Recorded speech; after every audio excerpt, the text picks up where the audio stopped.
we've developed a lot of knowledge over the years through our experience. Right. And to us, it's easy. But when we look at the youth, when we look at the next generation, they lack a lot of these, what we call basic skills. Right. And it's very valuable to be able to share that, to educate them, so they are successful. The next generation of Americans are the most successful generation. Absolutely. Yeah. You have any thoughts on that? What seems easy to you may not be easy to everybody. I think, if you're a business owner out there and you are struggling to perfect what you think is the right equation or the right recipe for your business, and it could be in the deliverables, it could be in the aesthetics, it could be in the structure of the organization. I think one thing that small business owners get wrong, that after 20 years of experience and working together, we know is a self-evident truth, is that you don't have to get things perfect. And accepting imperfection as perfection is one of those life lessons that you don't necessarily learn unless you're exposed to the right people. So many small business owners, too many, think that they've got to get the recipe right, that they've got to get the equation right, and then it has to be done exactly how they want it to be done. But I think the truth is, right? The truth is, it really only needs to be done about 70% of the way.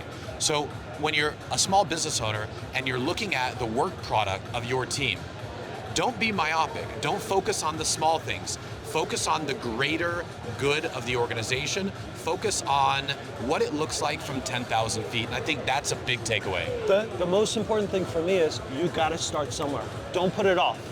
Start somewhere, even if it's 50%, 70%. Start today. Yeah. Iterate. Yeah. Your version 1, your version 0.5, your version 1.5. Yeah. You're constantly iterating, you're constantly getting more consumed by the idea and the product, and you will elevate that. Yeah. And if you put it off, Yeah. you're never going to start because everything's imperfect. Yeah. Ali, I think this is a great example, which is to build something and then continue to iterate. Don't focus on getting it right from the jump. Just deliver the product and then continue to improve upon that product as time elapses, as time goes on. I think a great takeaway from this is software, right? You and I both own Teslas, we both own iPhones, right? Every 3 months, they're delivering an iteration that is better than the previous one. And they're not getting bogged down, they're not getting consumed with the heartache of not having the greatest developments and features that they want to have, but aren't ready to be delivered to the market today. They're like, well, listen, we'll create a timeline and we'll storyboard this out for the next 12 months, and we'll just continue to develop bigger and better features over time that deliver better value to the people who are purchasing our product.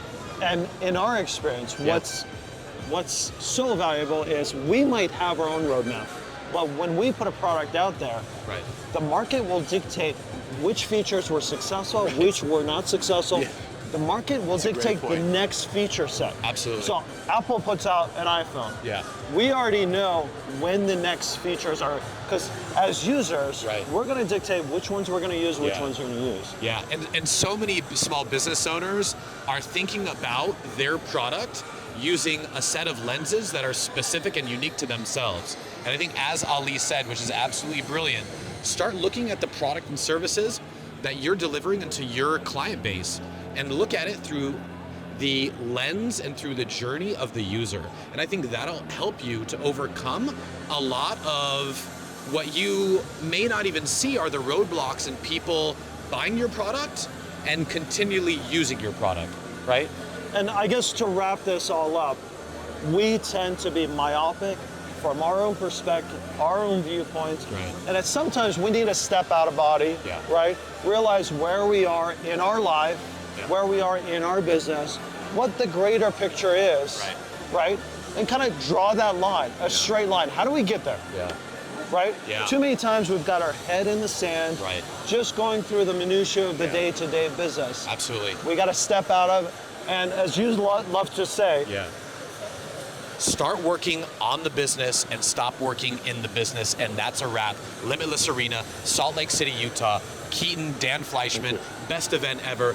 Come see it next year. Can't see it this year, but you can join their society. For the next 2 days, it's $2,000. We'll put the QR code down below. We'll see you here, Salt Lake City 2025. That's a wrap.